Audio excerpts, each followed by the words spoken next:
শহরের বিভিন্ন প্রান্তে এই মুহূর্তে প্রতিবাদ মিছিল চলছে।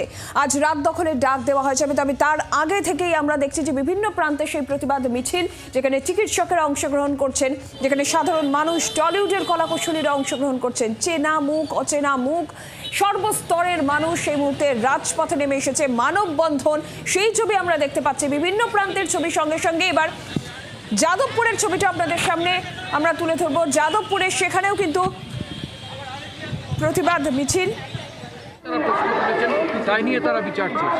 অনেকগুলোই ব্যাপার আছে এখানে, এগুলো অনেকগুলো জিনিস আছে। এটা নিয়ে কোনো সন্দেহ নেই। দেখতেই পাওয়া যাচ্ছে যে এই ঘটনাটা অত্যন্ত দুর্ভাগ্যজনক। ঘটনাটা ঘটার পরে এটার গোটা সিচুয়েশনের যে হ্যান্ডলিং যাকে বলে, সেই হ্যান্ডলিংটা আপ টু দ্য মার্ক হয়নি। এটা নতুন করে বলে দেওয়ার কারণে শিশুও বুঝতে পারছে সেটা। তার মধ্যে অনেক স্ন্যাগ আছে, অনেক গলদ আছে, এবং সব থেকে বড় কথা যে অধ্যক্ষর আন্ডারে, যে অধ্যক্ষ প্রিন্সিপাল থাকাকালীন এবং পরবর্তীতে দেখা যাচ্ছে সেই অধ্যক্ষ এতটা করাপ্ট একজন মানুষ, তিনি অধ্যক্ষ থাকাকালীন এরকম একটা ঘটনা যেখানে ঘটতে পারে, সেই অধ্যক্ষকে কি করে দুদিনের মধ্যে ক্যালকাটা ন্যাশনাল মেডিকেল কলেজে ট্রান্সফার করা হয়, এটাও তো অবাক লাগা জিনিস। এই জবাবদিহিগুলোই তো রাজ্য প্রশাসনকে এই মুহূর্তে করতে হবে।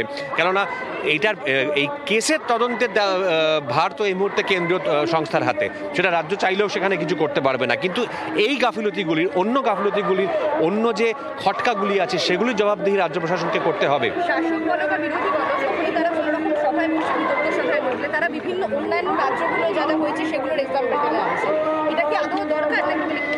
দেখো, দরকার এই কারণে বলছি, তার কারণটা হচ্ছে যে ভারতবর্ষে ধর্ষণের একটা ইতিহাস, এটা ক্রমাগত ইতিহাস চলে আসছে। সেটা নির্ভয়া থেকে শুরু করে, তার আগে কি হতো না হতো, কিন্তু যেটা হয়েছে যে ধর্ষণকে নর্মালাইজ করার একটা জায়গায় আমরা অলমোস্ট চলে গেছি। ওদের রোজকার ব্যাপার, মানে রেগুলার বেসিসে ঘটে। উন্নাওতে ঘটনাটা ঘটেছে কোথায়? রাস্তায় আমরা দেখেছি কাউকে হাতরাস যখন এরকম ঘটনাটা ঘটেছে কেন? তারা গ্রামের মধ্যে, মানে একটা ক্ষেতের মধ্যে ঘটনাটা ঘটেছে বলে। বিলকিস বানোর কথা এখানে আমি বলতে চাই। বিলকিস বানোর যে 12 জন যাদেরকে সুপ্রিম কোর্ট দোষী ঠাউরেছিলেন, যারা জেলে ছিলেন, তাদেরকে 2022-এ ছেড়ে দেওয়া হয় এবং তাদের গলায় মালা পরিয়ে তাদের সাদরে অভ্যর্থনা করা হয়। তখন সুপ্রিম কোর্ট তাদের ভর্ৎসনা করে তাদের আবার ফেরত করে ওই রায়টাকে উল্টে দেন আর কি, আর একবার রেমিশনের রায়টাকে। তো আস্তে আস্তে আমরা দেখতে পাচ্ছি যে রেপ এবং সেক্সুয়াল অফেন্সের ধারাটা নর্মালাইজ হচ্ছে। হ্যাঁ, এই মুহূর্তে দাঁড়িয়ে সবসময়তে বলবো যে এই মুহূর্তে কলকাতা শহরের মতো একটা শহরের বুকে, একটি সরকারি হাসপাতালের বুকে যে ঘটনাটা ঘটেছে, তার আশু বিচার চাই। এইটা হচ্ছে এই মুহূর্তের দাবি 100 বার। কিন্তু সেই প্রসঙ্গে যা অতীতে ঘটেছে সেটার কথা বলতে হবে, এবং যা আগামীতে ঘটবে তার বিরুদ্ধে ব্যবস্থা নিতে হবে, যাতে ধর্ষণের মতো একটা জিনিস যাতে ক্রমাগত দিনে দিনে নর্মালাইজ না হয়। প্রত্যেকের জন্য অ্যাকাউন্টেবল, রাজ্য প্রশাসন অ্যাকাউন্টেবল, অন্যান্য যে রাজ্যে যেখানে ঘটছে তারা অ্যাকাউন্টেবল, কেন্দ্রশাসিত অঞ্চলে যদি ঘটে তাহলে তারা অ্যাকাউন্টেবল। প্রত্যেক জায়গার প্রত্যেক প্রশাসনকে এর জন্য অ্যাকাউন্টেবল হতে হবে। মুখ্যমন্ত্রী, স্বাস্থ্যমন্ত্রী এবং তিনি পুলিশ মন্ত্রী, একজন নাগরিক হিসেবে তুমি মুখ্যমন্ত্রীর কাছে তাহলে কি বার্তা দেবে? আমি এইটুকুই বলতে চাই যে মাননীয় মুখ্যমন্ত্রী আমাদের দেশের একমাত্র মহিলা মুখ্যমন্ত্রী।